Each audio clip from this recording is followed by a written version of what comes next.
Et des centaines de personnes ont participé à la marche pour un air respirable dans les rues de Limoilou cet après-midi. L'entreprise Arrimage du Saint-Laurent est tenue responsable du taux élevé de nickel dans l'air du quartier. Mais Marie-Maude, depuis vendredi, c'est vraiment l'épisode de poussière de charbon qui fait jaser. Oui, c'est qu'il y a un nuage de poussière de charbon qui s'est élevé au-dessus du ciel d'Arrimage du Saint-Laurent. Le Port de Québec demande aujourd'hui des comptes et demande un rapport à l'entreprise dans les plus brefs délais. Et cet épisode-là aura été qu'un élément de plus pour encourager les gens de Limoilou à se déplacer aujourd'hui pour la marche. Ils ont affronté la pluie pour protester contre les méthodes de transbordement d'Arrimage du Saint-Laurent à l'origine de la poussière de nickel dans leur quartier.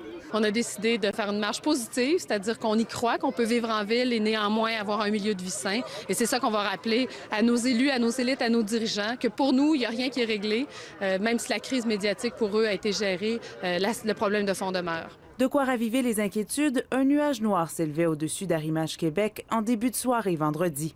C'est une micro-rafale qui a soulevé de la poussière de charbon, selon l'entreprise. L'installation d'un réseau de canons à eau sera terminée d'ici 2 semaines.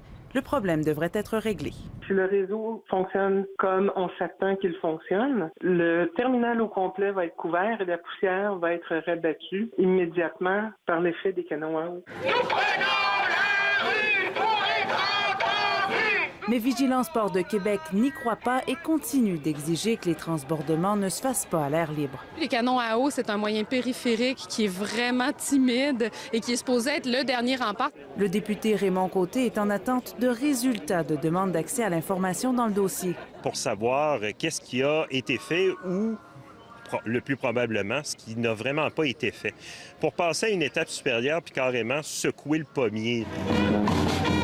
À la tête du nouveau comité de surveillance des activités du Port de Québec, la conseillère municipale Suzanne Véraud veut aussi que ça bouge. On est rendu en 2013, je pense que c'est plus acceptable d'avoir des installations portuaires qui sont pas à fine pointe. Là, je pense à des nouvelles façons de faire et on va poser beaucoup de questions.